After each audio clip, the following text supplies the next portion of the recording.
लेकिन मैं बताना चाहता हूं, एक ऐसी बेटी हमारे कुल में पैदा हुई थी जिसका नाम द्रौपदी था।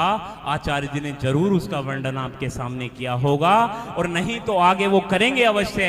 मैं द्रौपदी पर एक कविता सुनाना चाहता हूं। समग्र लोगों से मैं आदेश चाहता हूं, एक बार तालियों से मुझे आदेश दो कि द्रौपदी कौन है और उसका चरितार्थ मैं यहां करना चाहता हूं कि अग्नि की लपटों से लपटी कौन थी द्रौपदी, कि अग्नि की लपटों में लिपटी वो धरती पे आई थी। राजा द्रुपद की बेटी खुद अग्नि की परछाई थी।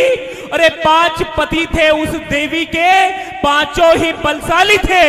स्वयं कन्हैया जिस बहना के रक्षक थे, रखवाली थे। इतिहास समूचा पढ़ लेना, सबसे मनहूस घड़ी थी जी वही द्रौपदी राजसभा में आंसू लिए खड़ी थी जी। और सभा तो ऐसे ही सजी थी जैसे आप लोग बैठे हैं। और क्या हुआ वहां कि लज्जित हुआ गंगा का बेटा, लज्जित हुआ गंगा का बेटा, शीश गड़ा था धरती पर। 2 गुरुओं का समस्त ज्ञान भी आज पड़ा था धरती पर। अरे 5 पांडव नजर झुकाए बलहीन दिखाई देते थे। विदुर लिए आंखों में आंसू गमगीन दिखाई देते थे। अरे अंधा राजा पुत्र मोह में बिल्कुल ही झूल गया था, जब अपने कर्तव्य को सिंहासन भूल गया था। अरे घर की इज्जत घर वालों के सम्मुख आज खड़ी थी जी वही द्रौपदी राजसभा में आंसू लिए खड़ी थी जी। और क्या हुआ, महिलाओं का केस को हाथ लगाना अपमान है, इससे बड़ा पाप नहीं है। लेकिन यह अपमान उस राजसभा में भी हुआ जब दुर्योधन ने कहा, हे दुशासन जाओ और उस महिला को खींच करके लाओ। क्या हुआ कि केश पकड़ मेरे साथ यात्रा करना, सब लोग वहां पहुंचना उस राजसभा में, कि केश पकड़ अपनी भाभी के दुशासन खींच रहा था। केश पकड़ अपनी भाभी के दुशासन खींच रहा था। आदेश दिया था जिसने वो दुर्योधन नीच रहा था। अरे जीता है जिसको दुशासन, उसको जरा निहारो तो, निर्वस्त्र करो इस नारी को तुम, इसका चीर उतारो तो। अरे झुकी हुई नजरों में तीर देखना है मुझको, और घमंडी आंखों में अब नीर देखना है मुझको।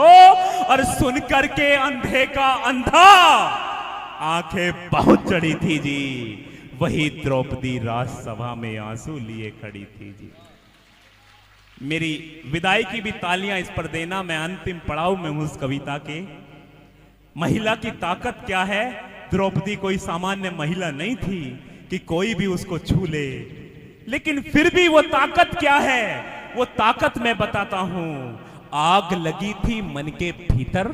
द्रौपदी की ताकत क्या थी कि आग लगी थी मन के भीतर, बेशक घनघोर नहीं थी। जितना सारे समझ रहे थे उतना कमजोर नहीं थी। अरे धृष्टद्युम्न भाई जिसका आकर के अड़ सकता था, चक्र सुदर्शन धारी से कौन भला लड़ सकता था। अरे वाणी की लपटों से उसने सबके सब धिक्कारे थे। धर्मराज से पितामह तक सब शब्दों से हारे थे। सब वीरों पर कायरता की कालिक आज चढ़ी थी जी वही द्रौपदी राजसभा में आंसू लिए खड़ी थी। मैं पुनः इन भागवत करने वाले परिवार को मैं बहुत शुभकामनाएं देता हूं और व्यास पीठिका को पुनः नमन करता हूं। आप सबका आभार प्रकट करता हूं। बहुत बहुत धन्यवाद। सियापत रामचंद्र भगवान की।